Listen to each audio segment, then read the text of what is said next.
പച്ചപ്പിലൂടെ train പോകുന്ന പോലെ ഇഴഞ്ഞു നീങ്ങുന്ന കക്ഷിയെ കണ്ടോ? ഇവരാണ് ഗബൂൺ വൈപ്പർ, ആഫ്രിക്കയിലെ ഏറ്റവും ഭാരമുള്ള അണലിവർഗം.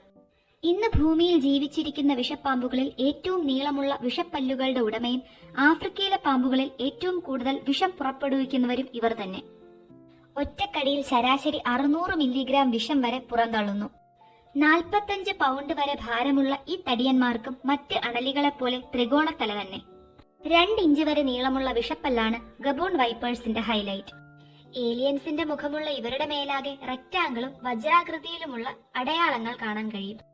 വനത്തിലെ കരിയിലകളോട് ഇണങ്ങി മറഞ്ഞിരിക്കാനാണ് ഈ പാറ്റേണുകൾ. സ്വതവേ സൗമ്യരായ ഇവർ അപൂർവമായി കടിക്കാറുള്ളൂ. കടിച്ചാൽ പിന്നെ എപ്പോഴാ ശവമടക്കെന്നറിയേ വേണ്ടു. ഇരയെ പിന്തുടർന്ന് പിടിക്കുന്ന ശീലം ഇവർക്കില്ല. മറിച്ച് ഒരേ സ്ഥലത്ത് ദിവസങ്ങളോളം അനങ്ങാതെ ഇരുന്ന് ഇര പിടിക്കുന്നു. കൊടിയ വിഷമുള്ള 50 മുതൽ 60 കുഞ്ഞുങ്ങളെ പെൺ ഗബൂൺ വൈപ്പേഴ്സ് പ്രസവിക്കുന്നു.